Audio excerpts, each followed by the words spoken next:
Hello and welcome to my channel, I Win to Lose Gaming. Today we are going to take a look at an official tier list for AFK Journey.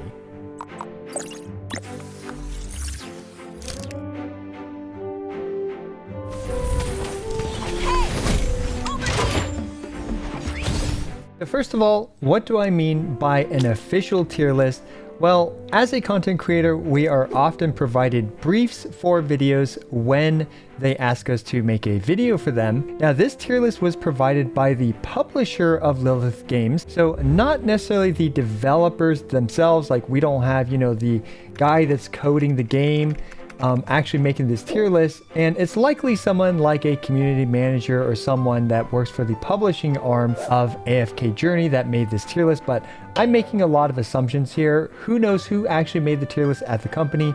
But either way, it's really interesting to see what they cooked for us. It's important to keep in mind that this tier list is not representative of the company's view as a whole, but it's more likely reflective of whoever made the tier list's view of what they think the characters should be. Now, tier lists are of course very, very subjective by nature, so please take this into account.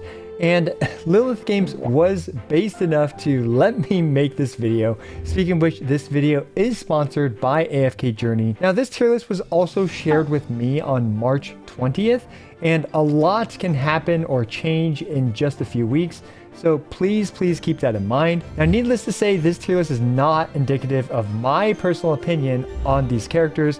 I'm just the messenger here. But I thought it'd be fun and helpful to see what someone there or at the publishing branch thinks about the tier lists for this game. Divine shield protects me. So I did a lot of edits to the original brief that they provided us, which was pretty bare bones. And first of all, I added images for the characters, every single character, and the images are from pridewin.gg, not sponsored or affiliated with them, but they have they are a great resource for this. And I also fixed some grammar and typos, and while doing that, I did my best not to alter any of the meaning or context of the original text that was provided here. Now, the original brief also left a column called the overall rating, which is right here. They left this blank, but I decided to populate this by taking the average and rounding it to the nearest 2 decimals if that's applicable in this case. Now, the next thing about this tier list is that I outlined the S rank characters with a black border, and I also outlined the rare characters with a purple border, as this can just help make it easier to decide, hey, which character should I be more interested in. And finally, the tier list has 4 different tiers: T0, which is the best tier, T1 for good, T2 for, I would say, meh, and T3 for pretty bad overall.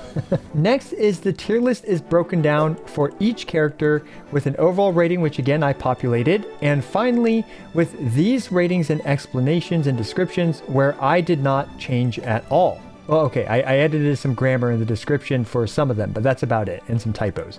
But in terms of these tiers, I did not edit these.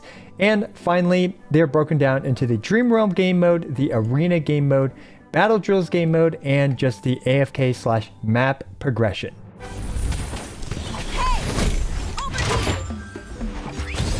Let's kick this off with the airheaded Cassidy, who they just gave, frankly, a pretty harsh rating to this character. Again, I'm not far enough into the end game to say what I think about these characters. Now, the next character, Vala, is pretty funny because they are talking about the Thorny Rose costume, where they say, why are the legs of her skin so thick though?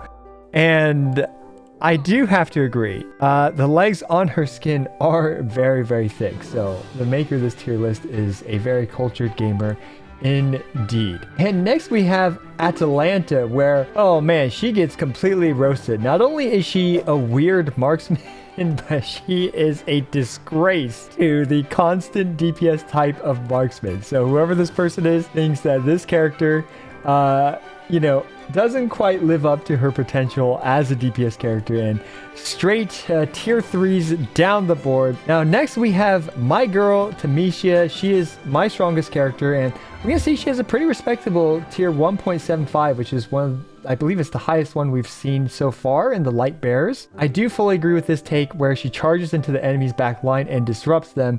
A good looking, annoying unit. Our poor boy Valen. If you thought that Atalanta was roasted, take a look at Valen here. I mean, sure, he's annoying, but oh my goodness, he is a disgrace to being a main character. And this person's saying, if I write these individual categories separately, I'd feel like I'm trying to make up for the word count. Holy cow, he's not even worth writing the essay for in this tier list, but at least they're optimistic and they're waiting for a future buff. So let's hope that our boy Valen gets that. So we also have Muriel, unfortunately, is getting T3s down the board. But, you know, at least they took the time to write each individual section for her. So perhaps she's a little more promising. But the first rare hero that's absolutely worth talking about is Marilee, who is a T0 in Dream Realm. And this is great because she's going to be incredible for free-to-play players, being a rare character. And she even does great in battle drills, so she just seems to be a great DPS character overall. Not so good in arena. I'm assuming it's because arena, you know, your goal is to burst down the enemy team as fast as possible, and if she has slow warm-up speed, then she's just going to get cooked in no time. Next, we have some other characters. I'm not going to go through every single character because that's going to take way too long for this video, but I will point out some additional interesting. Now, Walker was one of the characters that was missing from the tier list. I just added him and made the note that he is missing from the original brief. Next is the Mauler faction. I think if you've been following the meta in AFK Journey, you will likely know that Odie is one of the best characters in the game, and him being a rare character is another rare character that you should absolutely invest into. And Clackett and Rank over here, I mean Smokey and Mirky here, well, they're also very highly rated with a tier 0.5 overall once you average across all four of these. Now, another rare character that is absolutely worth highlighting is Kruger, who appears to be a T0 in the Dream Realms. And finally, our girl Coco was missing from this brief, so as such, I just made a mention that she is not in the original. Next up, we have the Wilders, and I think very few of us are surprised to see Hewen being the #1 healer in the game according to this tier list. For the Wilders, I don't have too much else to say about them, but I am sad to see my favorite Owl Centaur man being rated so poorly. And now we've reached the Graveborn heroes, where this might have one of the hottest takes in the entire tier list. We have Thoran, who I believe the consensus is he's one of the best characters in the game. And, you know, this guy, yeah, T0 all across the board. I believe in this entire tier list, he is the only character where this person gave T0s in all categories. Then we have Igor, who is the most annoying unit in the game, taking away from my girl Tamisha, who personally I was hoping was the most annoying character, but no, it is Igor who is the most annoying character. Now, this next rating might be considered a hot take here, and it is our girl Cecilia. Now, full disclosure, my Cecilia has been hard carrying me through the content of the game, but I would say I'm nowhere near the end game of this game. This person actually points out something interesting, and I've started to notice this, but her situation is kind of like Shamira was in AFK Arena. Very strong in the early game and map progression, but becomes weak in the end game. Now, as for the Hypogean and Celestials, our Rainier Cherry man here is clearly the highest ranked one out of the bunch. And it just appears like he dominates the Dream Realm and battle drills. He just probably just does a lot of DPS.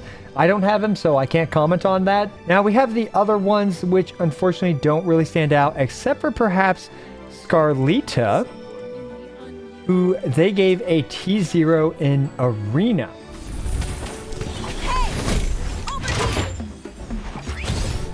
So, with all that out of the way, we can take a look at what I did. I added this page, and all it does is compile all the data that we have across all 5 of these individual tabs into a single one, where we can see here that we have the heroes and they are sorted by faction, and I organized them within their faction by their overall rating. Again, I don't have strong opinions myself on how these characters perform, but at the very least, we can see the data here compiled and kind of sorted based on each individual faction. And I mean, I guess there's not really much else to say besides that. Yeah. Huge thanks to AFK Journey for letting me publish this tier list. Please take this with a giant grain of salt, as even though this came to me in a brief, first of all, this is last updated on March 20th, and almost every single tier list is largely subjective, this one included. So let me know what you think about the tier list, what you agree with, what you disagree with, down in the comments below. And again, a link to this tier list will be down in the comments below. Feel free to make a copy of it and do whatever. If you see any mistakes, also let us know down in the comments below. As always, I appreciate every single one of you. This is I Went to Lose, signing out.